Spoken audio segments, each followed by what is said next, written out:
Welcome to part 2 of the Super Bowl video.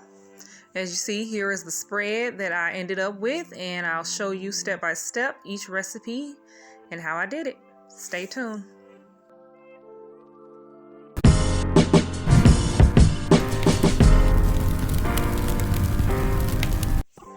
Okay, we'll be starting with the chicken wings since they take the longest to cook. And I have 8 pounds of chicken wings. Like I said, guys, those were a great deal. They were like $9 and some change. And the seasonings that I use for that, also vinegar and oil and butter. Now I'm going to start by putting the chicken wings in a bowl. And I'm just going to season those with the ingredients you've seen, and the recipes will be pinned in the description box below. So I'm starting off with some olive oil and some vinegar. I use apple cider vinegar for my meats normally. It really kicks up the flavor of your meats when you use the apple cider vinegar. If you have plain vinegar, that will work too, but apple cider vinegar gives it a little bit more of a tang. So I just went down with some salt and pepper, and I'm being very generous with my spices because I want to load those chicken wings with flavor.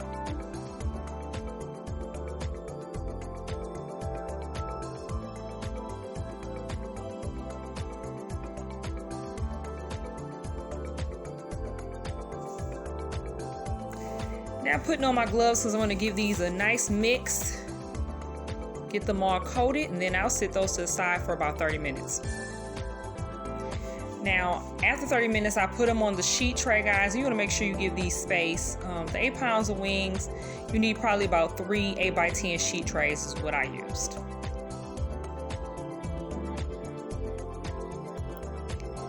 Okay, so now I bake those for 400 for 25 minutes, or 30 minutes, excuse me, and then at 425 you rotate the pans and you raise the heat to 425 to give it the crispy skin.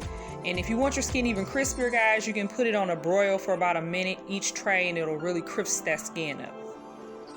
But these are my final look for my chicken wings, and I think they turned out well, and they were loaded with flavor before I even put any sauce on them. You can eat those plain. That marinade really bumped up the flavor. Alright, next up we have deviled eggs. And you see the ingredients listed here. Of course, you got eggs, Miracle Whip, mustard, salt, pepper, paprika, and I use some of the pickle juice. Guys, you're going to start by putting your eggs in cold water, bringing it to a boil, shutting it off the heat, putting a lid on it for about 30 minutes, and then draining them and cooling them in the fridge to get that shell to come off for you really well. Now, after you got those cooled and you can handle them, you just crack it all the way around. And what you're trying to do here is get up under that shell. You will feel that skin that's under the shell, it'll pull away. And that's how you know you have cooled your eggs correctly, because as you see there, to pull away very easily, you have a good egg. And then you rinse those with water to get the excess shell. So I'm showing you a good egg, and then I'm showing you an egg. It's kind of hard to see with the light, but that's not what you want. It didn't peel up well, and you want to make sure when you're cutting your eggs for deviled eggs that you have a nice shell to hold that filling. And so here I have 2 separate bowls. I have my egg yolks, and for my egg whites, I'm just separating those.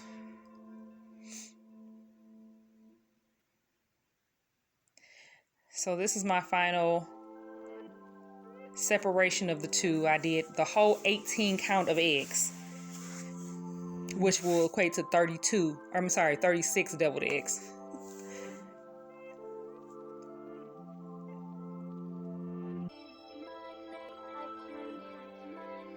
All right, now I'm just gonna go ahead and put my ingredients and mix that together till evenly combined.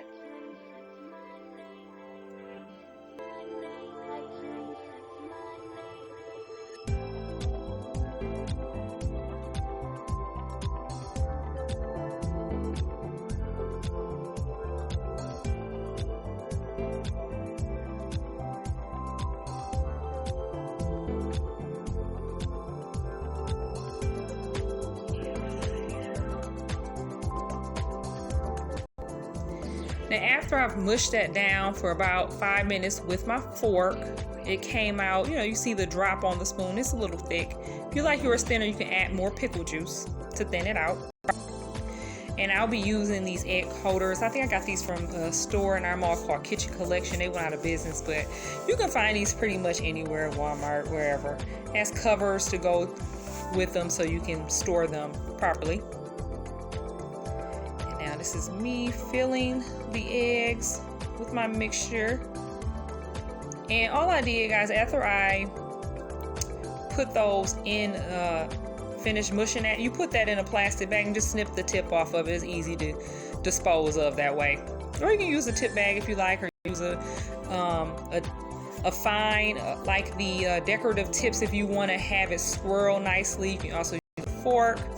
So now I'm just going ahead and put the paprika on top of those, and this is what it looks like when it's time to store those away. Very easy to store with those containers. I highly recommend it.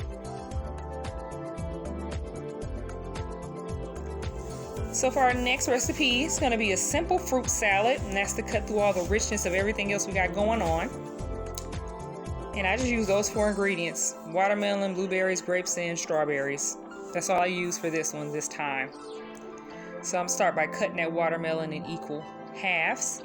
And then what you're going to see is I'm going to just go ahead and hatch it to cube it up. Then you take that spoon and just as far down as you cut, you want to scoop, because then it'll come out in good squares, is what I'm trying to show there. And if they don't, you can always take them out and chop them, but that's an easy way to get some nice cubes on your watermelon. Then I'm just going to slice my grapes in half to put those in there. Make sure you wash all your fruits and vegetables, guys. I already know you know that, but you know, just want to make sure you're getting that cleaned up before you get everything going. And in between tasks, washing your hands. Okay, we got our blueberries that's going in. As you see, it's already looking delicious, and you just drop those in whole. And then any ones you find with any stems, you can take those out to pick it out. And I'm going to give that a good mix to get all that combined so all those juices can melt together. Now I hold on to my watermelon half and I use that as a bowl. It's easy cleanup. Then you want to make sure you cut the bottom so it'll sit flat as a bowl. And here is your final fruit salad. You just wrap that up and put that away. For the next recipe, it will be the queso dip with chips, which is very, very simple recipe. Just, you know, pretty much 2 ingredients and then the chips. I'm going to start by cubing up that Velveeta cheese. Now, I did put mine in a cooler to make it easier to cut through, because sometimes the cheese will just really be melted and stick to your hand, and I wanted to be able to cube it up pretty quickly. It's still soft as you see in the video. So then after cubing that up, you're just going to add your rotel. And this made a lot. That was like 2 pounds of cheese, 28-ounce can of rotel. Go throw that in the microwave. And I did it on 2-minute increments. And you can watch it through the microwave. You can see whether it, you know, is starting to bubble up. Now this was probably after about 5 minutes, it got a little soft. My cheese was cooler, so it took a little while. So after that melted down, for me, it took about 10 minutes to get it to that state. I took some green onions that I chopped and I put it on top for garnish. But I mean, by all means, you could just do the Velveeta cheese and the rotel, and it's just a good flavor. You can add that and make that a whole meal with meat and beans, anything you want to add to it. But this is what I use to make it simple today, and that's the final product there. Now, last but not least, we have the ham rolls. And so I'm going to start by getting my green onions rinsed and clean. You want to make sure you clean those thoroughly, and, you know, just make sure you shake them out really good before you start chopping. A sharp knife, just go chop right through those greens in small pieces. Then I'm going to add the softened cream cheese. Very important that your cream cheese is soft. Room temperature, sit it out for an hour, or get those cream cheese in the microwave to soften them so it can mix easily and evenly.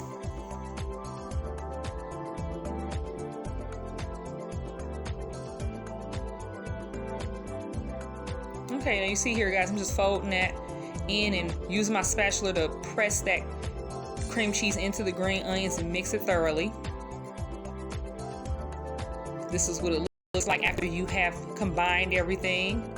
See, the cream cheese is very smooth and silky. Makes it easier to spread on your ham. Okay, now I have Black Forest ham here, and I use 2 pounds for this mixture. And I'm using probably about 2 teaspoons, but if you use your discretion here, guys. You roll it up, cut it, take a bite. If you want it a little bit more of the filling, by all means add more. This is to your taste, because some people may want to taste more of the ham, some people may want to taste more of the filling.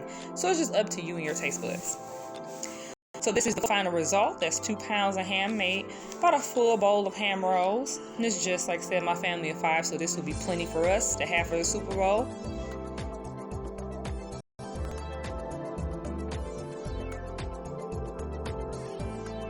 And here's the spread. So you got the Queso Dip chips there. Just give you a pan view of what's going to be. And these things store up very well. You can cool them down and make a lot of these things ahead of time. That's what I really liked about this menu. As you see, I did not do spaghetti salad. The fruit salad is plenty. Don't forget to like and subscribe, guys. If you have any comments, drop that below. Thanks for watching.